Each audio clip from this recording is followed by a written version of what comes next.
Hello, Coyotes. This is Principal Ecker. I wanted to say a few words about our speaker this afternoon, Rose Schindler, give a little context to who she is and why we're all so proud and excited to hear her speak. This afternoon, each of us will meet in the gym with our advisory classes to hear history from someone who lived it. Rose Schindler survived the Holocaust. The Holocaust refers to the systematic killing of citizens, mostly Jews, that occurred in Europe during World War II by the Nazis.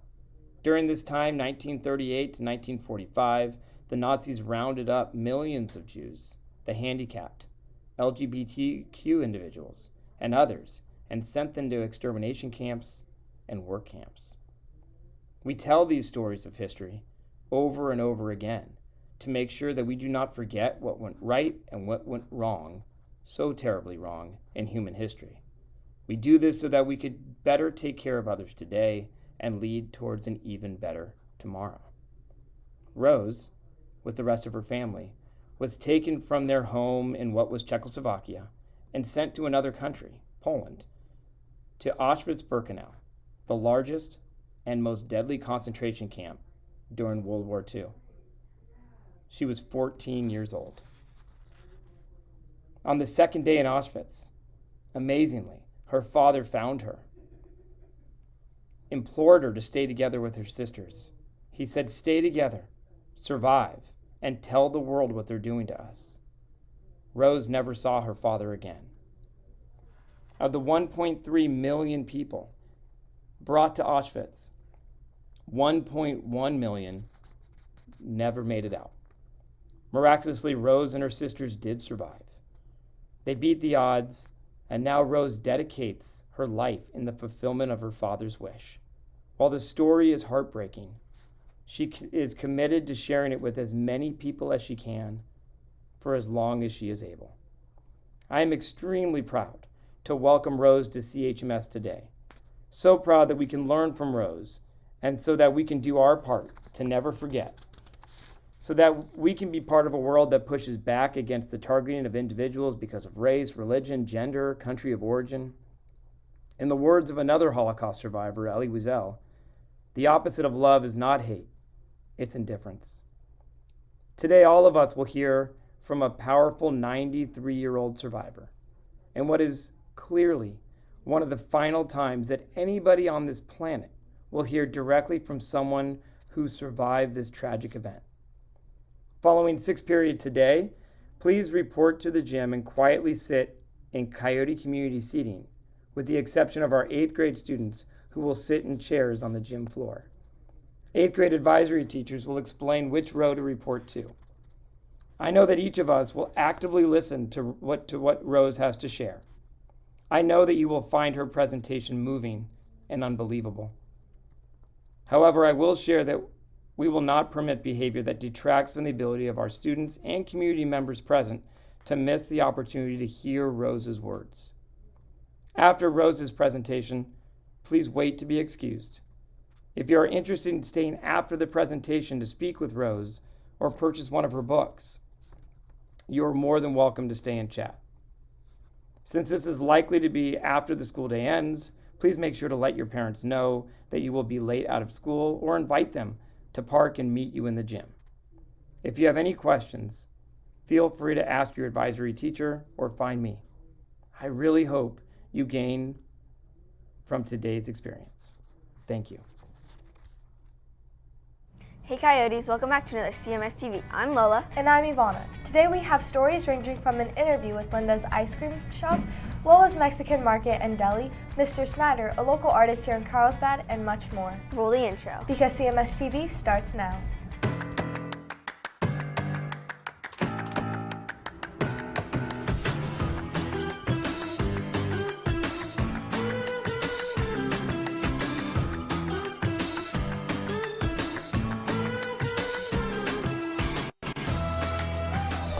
We're Kelleher Hills Middle School, and you're watching Cmstv. Happy Friday, Coyotes. Let's start off the show with an interview at Lola's Mexican Market in Delhi. Ivana, did you know that Lola's is the oldest consecutive business in Carlsbad? No, I didn't. So let's send it over to McKenna to tell us more about it.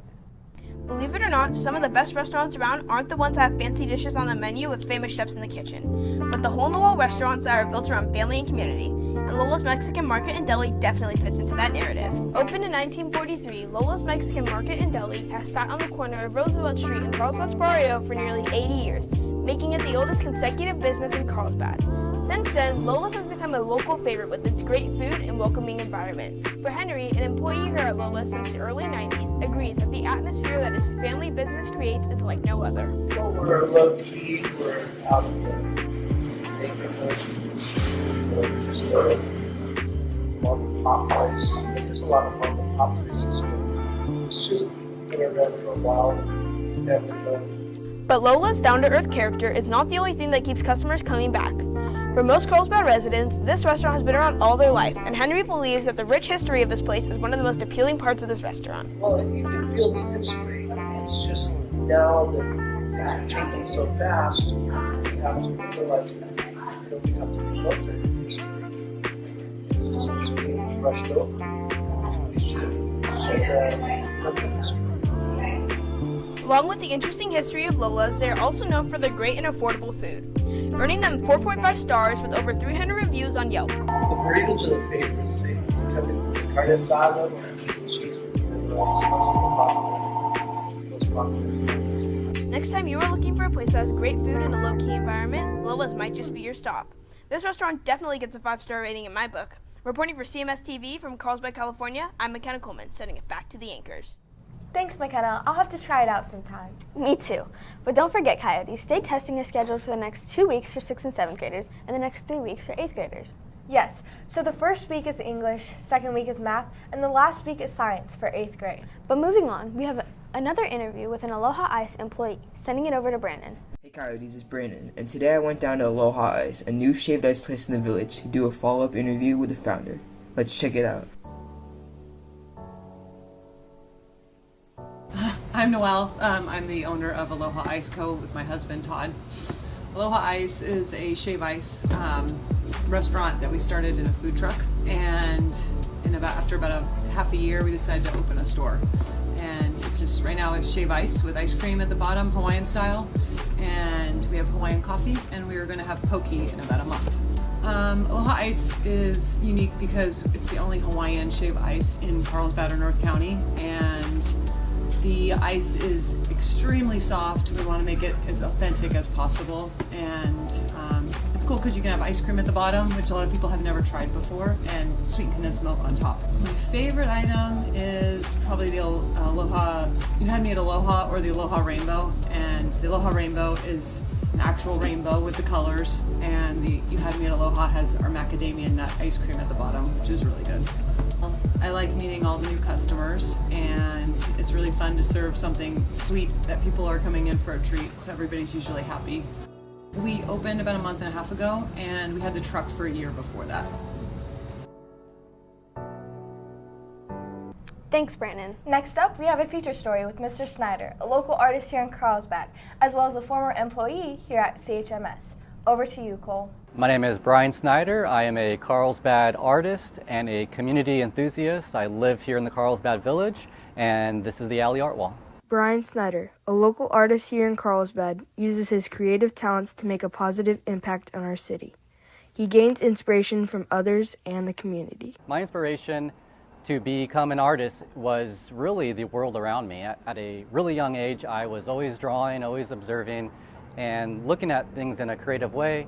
And really just took a piece of paper and a pencil, and I drew nonstop. Brian uses various types of art to inspire and encourage others. My style of art is really everything, and I say everything because I feel like I'm a conceptual artist. I use drawing, painting, sculpture, murals, community projects, all as vehicles to get my ideas out.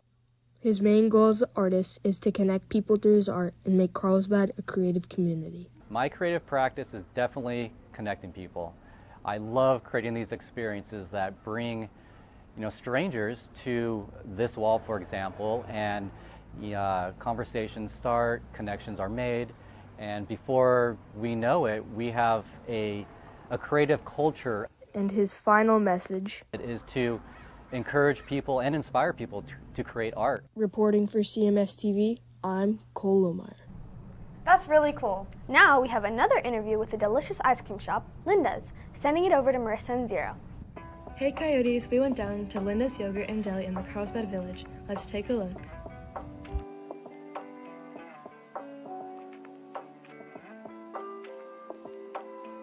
A staff member's personal favorite item to get is the acai bowl. They're also open from 11 a.m. to 9 p.m. all week long.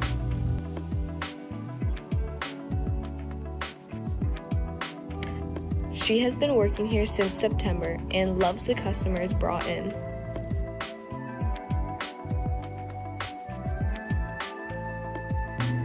Their menu provides a wide variety of food to order and 10 plus different toppings for your ice cream.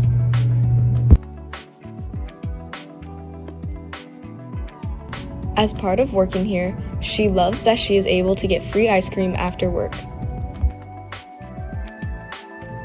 With over 100 reviews, this is a great place to get ice cream, smoothies, and sandwiches. Bye Coyotes, sending it back to the anchors. That looks great. Now we're gonna go out with our cameras to ask some of you guys a question. All right, Coyotes, so we're heading down right now to see who you guys would choose as your partner to survive a zombie apocalypse. Okay, who would you choose as your partner to survive a zombie apocalypse with? Probably choose Charlie, because if I ever got in a bad situation, I could just push him down. Oh, okay, thank you. Who would you choose as your partner in a zombie apocalypse? Teacher? No, anybody. Anybody? Miles Kennedy. Who would you choose as your partner to survive a zombie apocalypse? Her. Her. Got it, thank you. Best friend! Who would you choose as your partner in a zombie apocalypse? It can be like anybody. Brenda. So, who would you choose as your partner to survive a zombie apocalypse? So, it's all gonna be me and my boy John or me and my homie Max. Cause I'm just better at the game, but I'd rather do solo. Cause all these kids are trash. I bet he doesn't even know how to get the pack-a-punch. Very bad. Are you sure you wouldn't die by yourself? No, I'm good. I'm really, I'll reboot. Okay, thanks, Ashawn. Who would you choose as a partner in a zombie apocalypse? Like anybody. John Miller. He has the best zombie Irish! Thanks for sharing your guys' opinions. Let's go back to the studio. That was really fun. Hey Lola, did you know that there are 24 more school days until summer break? I know, I'm so excited. As a matter of fact, roll the summer trivia.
Well, that was our weekly trivia.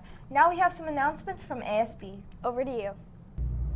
Hey Coyotes, I'm here with ASB for some announcements. What do you have for us, Phoebe? Our Alphabet Spirit Day countdown has come to the end of its first week, and next week you'll have letters D through H, and you can see flyers around campus for more information. I'll definitely have to do that. What about you, Addison? Also, our next Coyote Community is on May 12th. Can't wait to see you there. Nice. And ASB elections have been going on this week, and and 6th and 7th graders will be seeing the videos in their history class. Is that all? Yes. Okay. Thanks for joining us on here. Sending it back to the anchors. Well, that's all we have for you today, Coyotes. Thanks for watching, and we'll see you next week. Bye.